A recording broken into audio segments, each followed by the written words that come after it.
Άργαντε εδώ. Σήμερα έχουμε το δεύτερο βιντεάκι για τη σειρά με τα attack. Σήμερα θα σας παρουσιάσω το batch attack. Είναι μια τακτική την οποία τη χρησιμοποιώ πάρα πολύ, σχεδόν καθημερινά. Αποτελείται, το όνομά της θα το δείτε και παρακάτω στο τίτλο του βίντεο. Λέγεται batch attack επειδή αποτελείται από barbarian και archers κατά κύριο λόγο. Όμως θα το βρείτε και με παραλλαγές.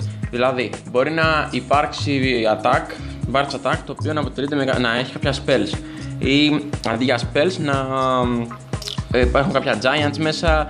Εγώ πάντως προτιμώ αυτή το τακτική, δηλαδή επειδή μετά τον 8 έχω 200 troop capacity, χρησιμοποιώ 100 barbarian και 100 archers. Δεν χρησιμοποιώ spell γιατί η χρήση του spell θα αυξηθεί το κόστος των troop που θα χρησιμοποιήσω για το attack, με αποτέλεσμα το κέρδος που θα έχω από το attack να είναι χαμηλότερο σε σχέση αν δεν το χρησιμοποιούσα τα spells. Αν μάλλον δεν έφτιαχνα spells. Αυτό το attack, να πω μια σημείωση, δεν χρησιμοποιείται ποτέ σε πόλεμο. Είναι μια βλακεία σε πόλεμο. Πέρα από το ότι θα σχολιαθεί, δεν θα προσφέρει κάτι στο κλάν, θα είναι και δεν έχετε κάποιο κέρδος. Χρησιμοποιείτε μόνο για να φαρμάρετε βάσεις. Όπως για παράδειγμα θα δείξω ένα βιντεάκι τώρα. Ένα βιντεάκι το οποίο πιστεύω είναι κατάλληλο για να σας παρουσιάσω το batch attack.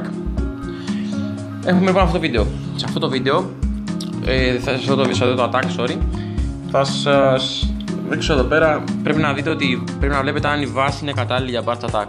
Εδώ πέρα για παράδειγμα έχουμε όλο το loot στα collector από μια πλευρά και όλο το άλλο loot στα collector στην άλλη πλευρά. Δεν υπάρχει καθόλου collector στο storage. Αν υπήρχε θα ήταν πολύ δύσκολο τα barbarian και τα archers να φτάσουμε στο storage και να πάρουν το loot.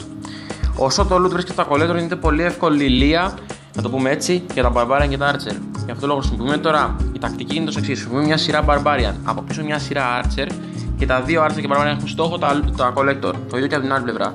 Μια σειρά barbarian και από πίσω μια σειρά archers.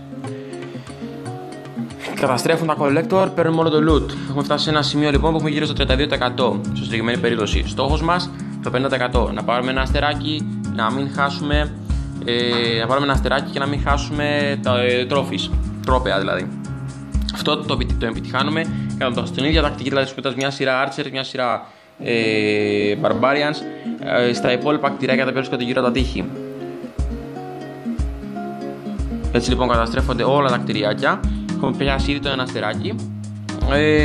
Τώρα εντάξει, αρχίζουν τα barbarian και τα archer να καταστρέφουν ό,τι βρούνε. Δεν υπάρχει κάποια λογική σε αυτό. Έχουμε ήδη πάρει ένα αστεράκι, το batch attack είναι ήδη πετυχημένο.